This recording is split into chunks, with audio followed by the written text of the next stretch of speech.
속보가 하나 나왔는데 네. 중앙선관위가 국민의힘 단일화 여론조사 결과에 대해서 공표 불가 통보를 내렸다고 합니다. 이거 어떻게 아, 됩니까 진짜요? 이거 아. 어떻게 해요? 단일화 안 되는 거잖아요. 이렇게 되면.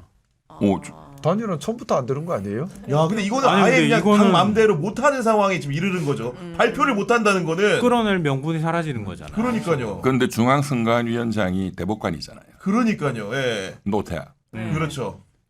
근데 지금 이번에 그 대법원장이 희대의 난을 일으켜서 사실은 모든 게 지금 자폭을 해가지고 지금 엉망이 되면서 결국은 대선은 확정된 거거든요.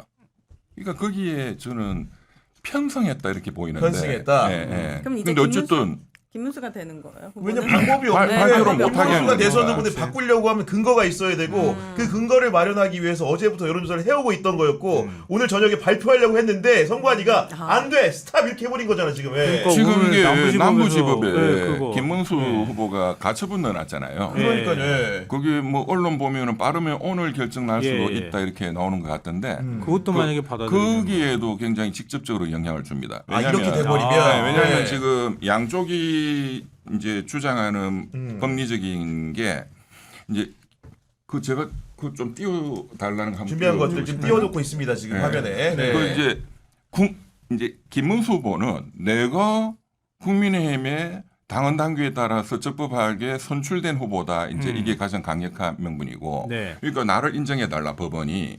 근데 지금 당에서 하는 거는 이제 저 국민의힘 쪽에서는 주장하는 게 뭐냐면은 정당의 자율성이에요. 맞아요. 항상 네. 3년 전에 이준석 가처분 전쟁할 때도 제가 했지만 똑같은 우리는 정당 구조였죠. 민주화, 네. 저쪽은 정당의 자율성을 존중해 달라는 거였거든요. 네. 그 정당의 자율성의 핵심적인 논거가 한 87%의 당원들이 단일화를 바란다 이런 거였는데 그래서 지금 이제 여론조사 투표해가지고 그거를 이제 공개하면 저 90% 원하잖아. 압도적 여론이잖아. 네, 근데 그거를 못하게 지금 막아버렸기 때문에 야, 이런 거 그 진짜, 가처분 예. 재판은 끝났다고 봐야죠. 네. 저 근데 이 말씀을 들으면서 제가 뭐 2025년의 보수는 민주 보수여야 된다 말씀을 드렸는데요. 네. 우리 정당법도 보면 민주적 의사결정 구조를 갖춘 정당을 정당이라고 보고 있어요. 민주적 의사결정을 부인해 버리면 정당법에 위배될 수 있습니다. 그렇죠. 네. 그리고 지금 국민의힘에서 이렇게 여론조사에서 뭐 바꾸겠다 관련 규정을 보면요 당원 당규도 상당한 이유라고 걸고 있어요. 자 근데 과연 법적으로 상당한 이유가 있을까요? 저는 이게 반민주란 얘기를 하고 싶은 겁니다. 반민주다. 반민주는 반보수입니다. 왜냐하면 2025년의 보수는 민주보수여야 하기 때문에 반민주는 반보수를 얘기하는 겁니다. 네. 그래서 국민의힘 지지자분들께서 이걸 정확히 아셔야 됩니다. 국민의힘 지도부에서 지금 하고 있는 것은 반민주라서 반보수인 겁니다. 왜냐하면 민주라고 하는 것은요. 말 그대로 당원들의 의사가 올라가는 거예요. 절차에 따라서. 내용적, 절차적 정당성을 갖춰서 올라가는 상향식이어야 하는데 네. 지금 그게 아니죠. 지도부가 마음대로 답을 결정하고. 정해놓고 만들어가요. 맞아. 예. 하향식이죠. 기본적으로 엘리트주의, 하향식이 반민주인 겁니다. 국민들은 쌍권을 보면서 민주적이라고 보수라고 생각 안 합니다. 그쵸? 그러니까 그런 걱정을 안 하셔도 될 근데 것 이제 같습니다. 아직도 여론조사 전혀 자기네들 밥그릇 지키겠다고 양말 벗고 단식하는 사람 갑자기 이게 무슨 시대 정신이라고 하는 사람들은 오늘 이제 김문수 후보가 국민의힘의 의원총회에 갔잖아요. 저 그 풍경이 너무 웃겼거든요. 김성환 평론가님 얼마나 웃겼는지 설명 좀 부탁드립니다. 나 이거 어떻게 설명을 해야 될지 모르겠어요. 하여튼 의총에 처음으로 참석했잖아요. 그동안에 그러니까. 이제 참석하라고 많이 이제 당 지도부에서 얘기를 했었는데 참석을 안 하다가 왜냐면 참석하면은 단일화해라 뭐라 의원들의 막 얘기가 쏟아졌을 그렇죠. 거 아니에요. 그러니까 그동안에 참고 있다가 이번에 의총에 이제 오늘 처음으로 갔는데 어땠대요? 처음엔 분위기 좋았죠 당연히. 아 그렇구나. 저를 당 공식 후보가 왔는데 막 박수 치고 막 우연하고 환영해주고 꽃다발 드리고 네. 인사하고 그리고 막 쌍권님께서 김문수 좋았네요. 후보가 네. 처음 이제 그 연설 시작할 때 네. 발언 시작할 때는 막 사랑합니다 이렇게 해가지고 하트 뿅뿅 어머 세상에 날리고 그런 그러다가 분위기? 발언 시작하니까 바로 냉랭해졌어. 네, 강제 단일화 안 된다 이렇게 하니까 분위기 갑자기 싹 싸늘해지고 갑자기 권영세 비대위원장이 그 발언 끝나자마자 올라와가지고 유감 표시하고 어떡해. 김문수 후보가 이제 나가는데 왜 나가지 마! 막 소리 고함 지르고 막 대판이었죠. 그 상황 너무 익숙해요. 아니 그러니까 김문수 후보가 이제 자기 할 말만 하고 권영세 위원장이 꾸짖으니까 열받아서 나온 걸로 보이는데 그 뒤를 또 이제 권성동 원내대표가 쪼르르 나오는 모습이 이게 어디까지 국민의힘이 무너지려고 하는 그러니까. 것인가. 맞아요. 정말 이게 정말 어디까지 나락을 가야지 한때- 그들은 깨달을 것인가. 한때 이런 여당이었는데. 생각까지 들더라고요, 변호사님. 선배님 근데 왜 김문수 안 된다고 하는 걸까요? 왜 안 되는 그걸 몰라요? 왜? 안 된다고 왜냐하면은 하는 지시를 한 저쪽이 그 찍었어요. 있는 거지. 본인들의 밥그릇이 뭐 훼손되니까 대법원장의 그러겠죠. 난도 마찬가지고 위에서 찍어서 하는 거고. 오다. 아 그럼 향후의 전망 이제 결국은 법률적으로 우리 변호사님 같은 경우에는 아마도 이제 국민의힘 지도부가 이기기 어려운 형국일 거라 예상을 했는데 그러면 결국 사람들이 궁금한 거는 한덕수가 과연 주말간에 무소속으로라도 혹은 윤상현이 이끄는 급조 정당을 통해서라도 후보로 나올 것인가 말 것인가에 관심이 많은 건데 절대로 안 하죠. 절대로 안 합니까? 그건 네. 끝난 거지. 자기 돈 10원 한 장 안 쓰. 지금 사모님하고 통화하고 있겠죠. 그러니까 네가 그러고 있을 거야. 집에 나. 그건 결정을 또 그쪽에서 해주셔야 되니까. 아니 근데 그 의원들이 탈당해가지고 정당 만들어서 뭐 하는 시나리오는요 이미 처음 그 국민의힘 경선 진행 중인 상황에서도 네. 시간적으로 거론이 됐었고 저도 그걸 또 질문하기도 했었는데요. 시간이 너무 짧아서 창당할 새가 없어요. 그러니까 기본적으로 창당 절차를 밟을 시간이 없어요. 그러니까 그건 현실적으로 불가능한 안이고요. 그럼 결국은 오늘 안철수 후보가 페이스북에 글 올린 것처럼 결기를 보여라. 그래. 예. 무소속으로 나가서 나 모든 거 다 걸었다. 내 재산도 확 다 걸어버리고 내 인생도 다 걸어버렸다. 이렇게 결기를 보여줘야 그래야 일주일 정도밖에 안 되잖아요. 사실 기껏 해봐야. 맞습니다. 그럼 그렇게 해야 뭔가 이렇게 쏠리기도 하고 정당성도 갖고 가고 그럴 텐데 그게 안 되는 거 아닌가요? 제가 볼 때는 그럴 희생을 애초부터 각오하지도 않은 것 처음부터 같아. 안철수 의원님께서 이제 너무 착하신 거고 처음부터 그 한덕수 후보는 가깨무샤잖아요. 그렇지. 진짜는 예. 여기 있고. 맞아요. 조종자가 그렇죠. 따로 있고. 있고 네. 가깨무샤 그 이렇게 가면 쓰고 가면 쓰고. 예. 가짜 사무라이 뭐 그런 거잖아요. 그러니까 나 어차피 그냥 얼굴 마담인데 내가 뭐하러 그분은 돈 엄청 좋아하잖아. 무조건 법카만 쓰잖아요. 그 법카를 줘야 자기가 할 건데 왜 내 돈을 써? 그거 절대로 안 돼. 왜냐면은 선관위에 그 후보 등록하는 순간에 기타금 또 3억 원 내야 되거든요. 적은 돈 아니지 않습니까 이게? 큰 돈이지. 네 그런 상황인데 근데 이번에 보니까 저는 이런 생각이 드는데요. 그 사모님이 굉장히 용하다고 알려졌는데 맞아요. 예. 용한 것 같지가 않아. 사모님이 나가라 했으면 뭐가 잘 돼야지. 근데 물론 표면적으로는 한덕수 이제 전 총리가 그 관훈클럽 토론에 나와가지고는 사모가 말렸다라고 주장을 하긴 했죠. 아 그래요? 말렸다면 용한 거죠. 사퇴질하면서 화냈잖아요. 그러니까. 그 어디 터무니없는 얘기 한다고. 그리고 박지원 의원한테 막 굉장히 유감 표명하고 국정원장까지 한 사람이 정부가 그렇게 없어가지고 아니 그리고 엉뚱한 소리 하냐고. 저는 그 얘기 나왔으니까 하는 말씀인데 그 점집 다들 많이 다닌다 이런 사모님을 보석 관련된 사랑하시네요, 얘기들 많이. 하니까 이제 새빨간 거짓말이라는 표현 썼잖아요. 네. 어디서 많이 들어봤다 했더니 MB가 옛날에 맞네. 새빨간 거짓말 이랬거든. 맞네. 근데 그 언어가 나중에 처벌을 받았잖아요. 맞아요. 결론적으로는 네, 네, 네. 그런 상황 맥락을 다들 정치인들이나 주변에 있는 참모들 알 텐데 굳이 그 표현을 골라서 한 이유도 솔직히 모르겠어요. 그럼 저는 그건 모르겠는데 지금 우리 구 기자님 MB 말하니까 네. 제가 이제 어제 오늘 이렇게 보고 이거는 이제 선거는 이제 끝났고 이제 퍼센트지도 거의 정해졌다. 퍼센트도 얼마나 될 것 같습니까? 차이가. MB가 당선됐을 때 그 사상 최대로 벌어졌거든요. 맞아, 그때 격차가. 550만 표 차이였어요.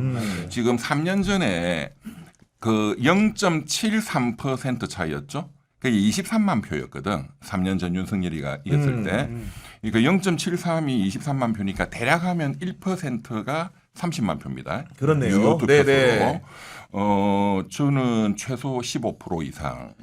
야. 450만 표 450만 이상 표. 날 거다. 아니면 한 20%. 그러면 사상 최대 600만 표 차이가 날 수 있죠. 야, 그러니까 사상 최대 득표율이 높을 수도 있는 거고 박근혜 득표율 기준으로는 박근혜 전 대통령이 가장 높았으니까 그게 51%인가요? 그렇습니다. 그랬던 것 같고 격차로는 격차로. MB였는데 그 두 가지를 다 달성할 수도 있는 거 아니겠습니까? 그렇겠네요. 이번에는 왜냐하면 네. 제가 느낌상 그 MB 당선 때는 사실 본 게임이 국민의힘 그 내부에 MB하고 박근혜 간의 내부 경선이 전쟁이었고 이게 본선이었어요. 맞아요. 여기서 MB가 승리하고 박근혜가 화끈하게 승복한다. 이때 끝난 거거든요. 그리고 남아있던 몇 개월 동안 그때 제 국민들의 어떤 전체적인 분위기 느낌 그것보다 지금이 더 격차가 벌어진다고 느껴지거든. 네.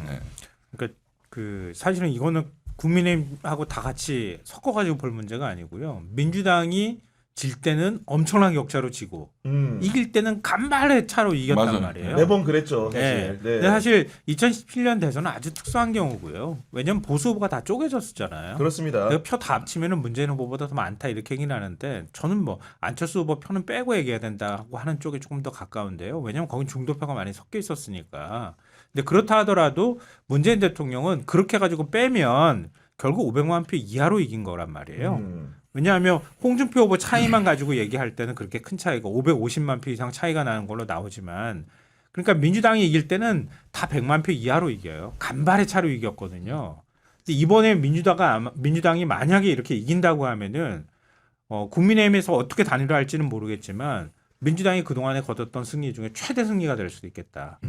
그거는 그동안에 집권하고 나면 민주당 뭐 어느 정당이나 마찬가지긴 한데 막 흔들잖아요.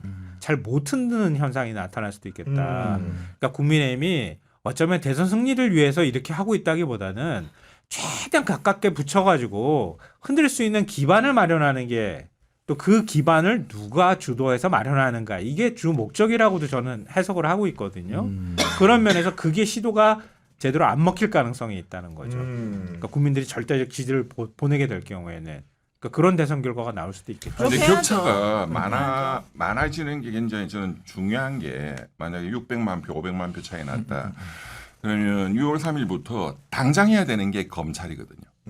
개혁의 문제. 네. 굉장히 빨리 해야 됩니다. 검찰은 또 보통 조직이 아니거든. 그다음에 이번에 국민들이 다 아셨다시피 법원을 손을 봐야 됩니다. 네. 근데 그거를 이게 화끈하게 격차가 나고 그러니까 제 생각은 10월 첫째 주에 추석이 있더라고요. 아, 그 10월 전까지 그 확실하게. 전까지 검찰 법원 개혁을 발효를 시켜야 됩니다. 시행이 되도록. 네, 그리고 검사라는 직업이 없어졌구나. 뭐 공소관 이런 게 되겠죠. 공소청 만들어가지고 예, 그거를 속도 있게 하기 위해서 이 격차가 중요하다고 보고 그 다음에 경제가 다 완전히 망가졌거든요. 네. 이것도 그 한 몇 개월 사이에 기반을 잡아야 돼요. 이거는 시간이 많이 걸리는데 왜냐하면 2년 반 동안 박살낸 경제를 회복하려면 5년 내내 해도 맞아요. 예, 쉽지가 않을 거예요. 네. 그렇지만 그 기반을 확실히 잡아야 돼. 그런 차원에서 이 격차가 중요한 의미가 있을 것 같습니다. 야, 근데 결국은 이런 격차를 우리가 거론하는 것 자체가 그래도 뭔가 후보를 정하는 국면에서는 국민의힘이 다른 면모를 보이지 않을까 했는데 저는 어제 도무지 이해할 수 없었던 게 의원님께 여쭈는 겁니다. 그 단일화 단판을 짓는다고 하면서 야외에서 사람들 보는 데서 라이브로 하는 걸 보고 이걸 수용한 측이나 제안한 측이나 제정신인가 싶었거든요. 솔직히. 그래서 제가 힘들었어요. 제가 힘들었어요. 아 근데 제가 지금 쭉 이렇게 말씀을 들으면서 좀 그 생각을 합니다. 아까 좀 전에 말씀 주셨던 것처럼 좀 어떻게 보면 국민의힘 원내는 강성 지지층 중심으로 뭉쳐서 버티다 보면 한쪽에서 권력을 남용하거나 또는 폭주하거나 실정을 하면 언젠가 다시 기회가 올 수 있다. 우리 예전에도 그렇게 해서 기회를 잡았어라는 잘못된 학습 경험을 가지고 있을 수 있어요. 그렇죠. 저는 좀 그 생각합니다. 표차로 큰 표차로 이기고 지고 이 부분도 물론 중요하고 의미가 있을 수 있지만은 더 중요한 것은 지금도 여론조사를 하면 국민의힘 이 상황임에도 불구하고 일단 국민의힘하고 찍는 분들이 전체 국민의 30-40%가 나옵니다. 정당 지지율 기준으로. 네, 나옵니다.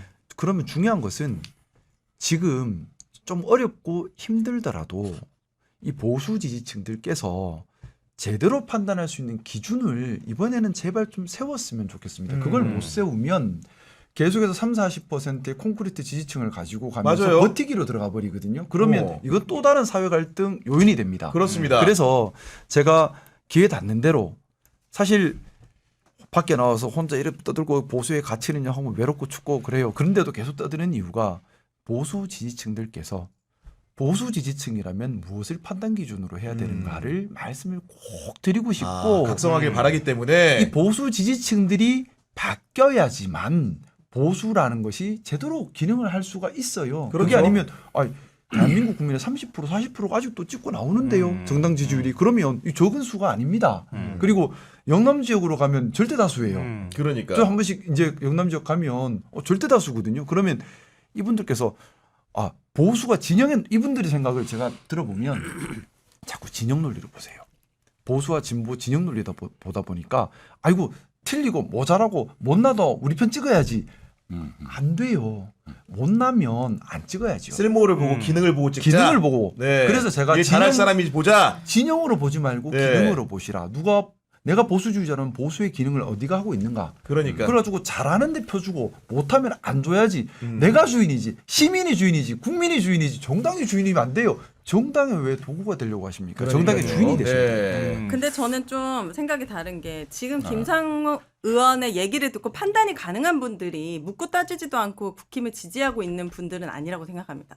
판단이 안 되는 분들이에요. 그 사람들에게는 대화가 안 되고 그냥 무조건 찍는 분들에게 그분들의 밥가리를 하는 건 굉장히 많은 시간과 정권이 바뀌어서 보여줘야 돼요. 실력으로? 이렇게 바뀌면 오. 이렇게 개혁이 되고 나도 삶이 달라지는 걸 보여줘야지. 그렇게 설득을 해야지 백내 그 사람들에게 보수의 가치가 이거니까 정신 똑바로 차리십시오. 이거는 좀 안 통할 수 있다라는 게 저의 의원님 생각입니다. 씨는 점점 진짜. 정치평론가가 그러니까. 아니, 돼가요. 그러니까 박수해야겠어, 저는 우리가. 이제 현실적인 어? 국민의 처음에는 상식, 정치 아무것도 모르는 국민의 사람이처럼 수준하고 하더니. 제 수준이 낮으니까요. 보여주라는 거죠. 네. 그러니까 이런 노력들이 네. 다 같이 더해져야 돼요. 맞습니다. 결과도 네. 나오고 또 같이 그럼요. 기준도 세우고. 그럼요. 정치가 건강해지려면 보수든 진보든 가치 판단 기준이 서 있어야 됩니다. 그럼요. 그래야 네. 국민이 주인이 되십니다. 국민이 우리 도구가 되면 안 돼요. 김 의원님 지금 말씀 듣고 제가 이게 딱 떠오르는데요. 기능 중심으로 봐야 된다. 그 유능하냐 아니냐 이런 거하고 연결이 되는 것 맞습니다. 같아요. 그 얘기 같아요. 뭐 예. 진보 보수 이런 게 아니라 맞아요. 일 잘하는 사람 뽑아야 된다. 조갑재 선생님이 이재명 후보님 그 식사 때 만나가지고 그 상당히 여러 번 반복해서 하신 말씀이 유능한 사람을 뽑겠다. 집권을 하게 되면 그간에도 누구 추천받아가지고 써봤더니 무능한 사람이 많더라. 그러니까 뭐 진보 보수 이런 진영 이런 거 안 따지고 그러니까, 네. 일 잘하고 유능한 사람을 뽑겠다, 쓰겠다라는 말을 네. 계속 반복적으로 말씀을 하셨대요. 좀 그런 느낌이 들어요.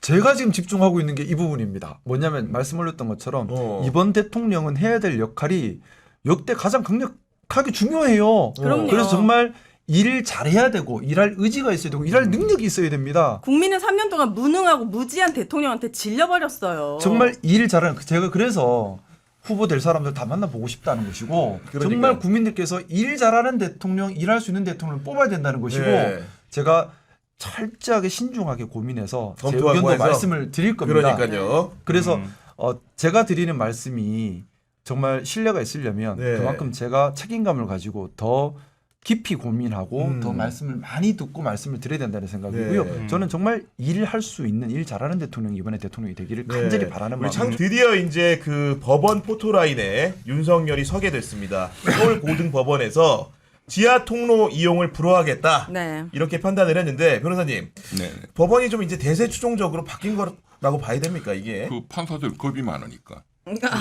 그냥 대세에 무조건 쫓아갑니다. 네. 이제 그 이미 베린 몸은 뭐 대법원장이라든가 네. 이런 분들도 눈치 보면서 이제 쫓아가겠지. 네.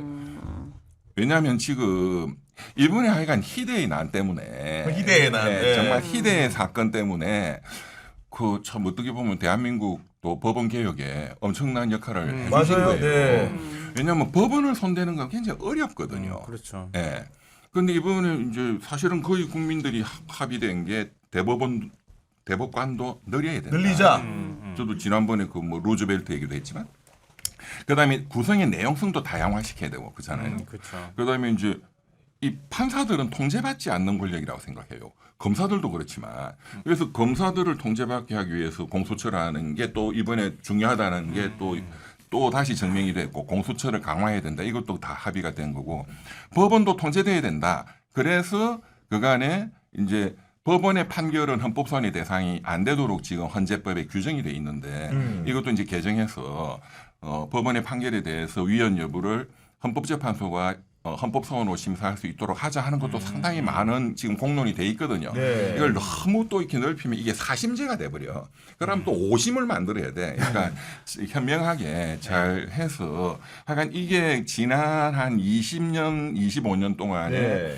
법원 사법개혁에 굉장히 중요한 과제였습니다. 맞아요. 근데 판사들을 건드리지를 못했거든요.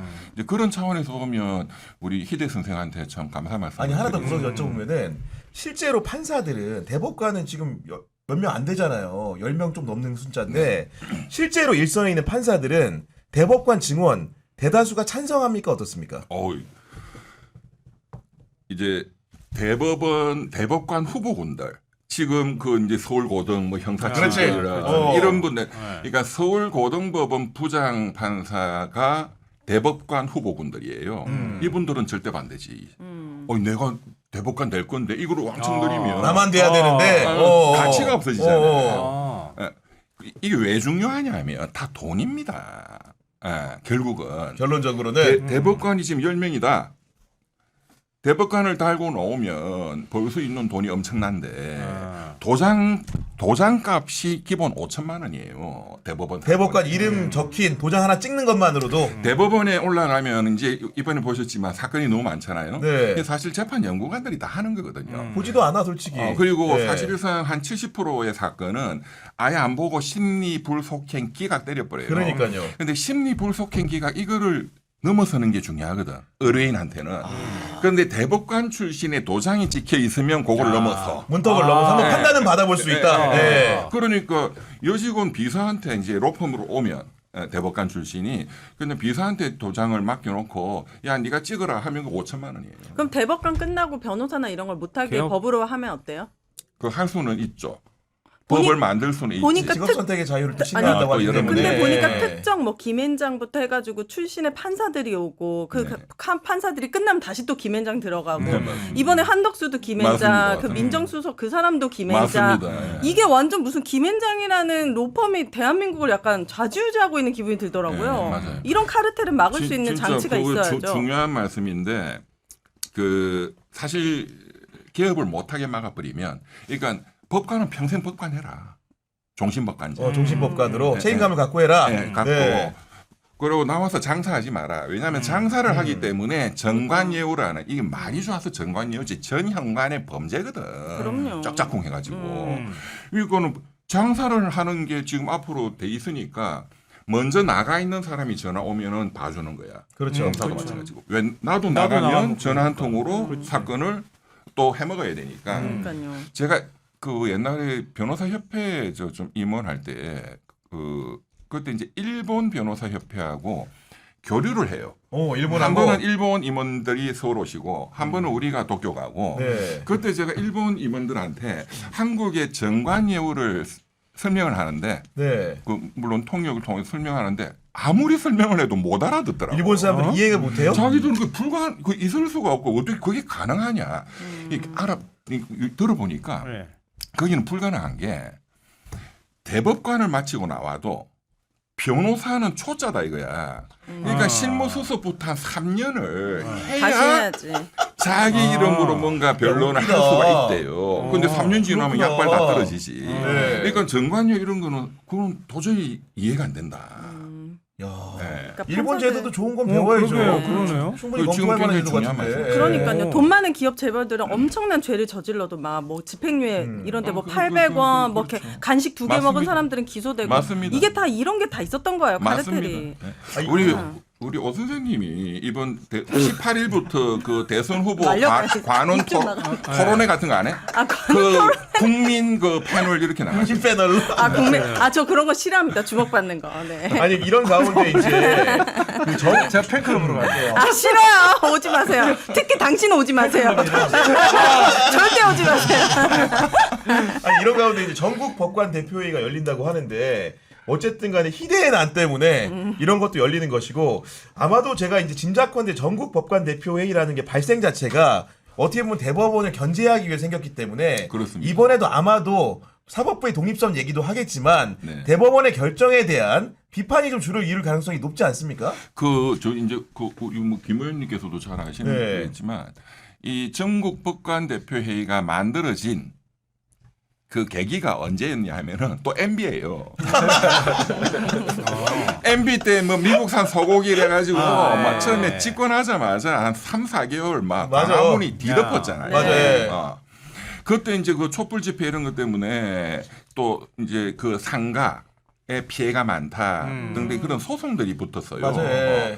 그때 신영철 대법관이 사건 배당. 서울중앙지방법원에 그 개입을 했어. 맞아요. 그 시위대들 불리하게 하라고. 그게 이제 폭로가 돼가지고 난리가 나고 그때를 계기로 젊은 법관들이 전국 법관 대표회의를 만들었죠. 그러니까요. 그렇기 때문에 그리고 또 이제 양승태 전 대법원장 시절에 맞습니다. 사법부 블랙리스트 네, 이런 거 맞아요, 있을 맞아요. 때도 판사들이 법관에 열어가지고 맞아요. 굉장히 따졌기 때문에 네. 맞아요. 이번에 조희대 대법원장을 상대로도 판사들이 굉장히 성토할 가능성이 높아 보이거든요.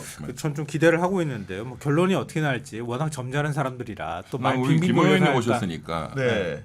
또 김 의원님 좀 많이 오늘 물어봐야 되잖아요. 거의 끝날 시간이라 기한 그랬는데. 이번에 그 지금 네. 다음 주에 14일 날 이제 국회 청문회 해가지고 지금 그 김앤장의 서석구 변호사님도 그렇지만 그 대법원장부터 이번에 그 10명 대법관을 청문회 다 불렀거든요.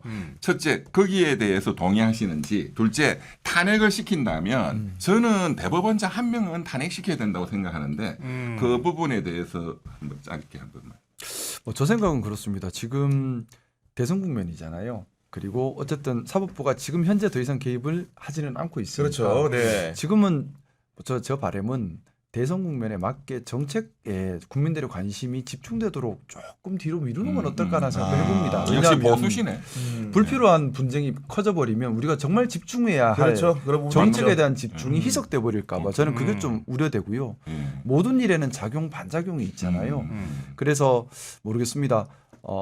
지금 저희가 정말 중요한 것은 국가적으로 수행해야 될 시급하고 중대한 과제 해결을 지금 대선 때 이 논의의 장이 열려야 되는데 아직도 맞아요. 열리지 않았어요. 맞아요. 아직도 우리 국민들께서 이번 대통령이 뭘 해야 하는가에 대한 국민적 동의가 형성이 안 되고 있거든요. 맞습니다. 저는 여기에 좀 더 집중을 하기를 좀 바라는 생각입니다. 네, 오늘 방송 마무리하면서 네. 오윤혜 씨의 세 줄 평 들어보도록 하겠습니다. 방금 이제 김상훈 의원님 질문에 저는 민주당이 지금 투트랙을 하고 있는 것 같습니다. 그거는 이제 한 번도 진보 진영에서 제대로 된 단죄가 없었거든요. 저는 이거는 민주당의 엄청 큰 과제라고도 생각하기 때문에 반드시 이루어져야 되고 선거운동은 선거운동을 물론 이재명 후보만 하고 있어서 그게 안타깝습니다. 김문수 후보도 얼른 빨리 선거운동 좀 해가지고 국민이 제대로 투표할 수 있는 장이 열리기를 바라봅니다. 네.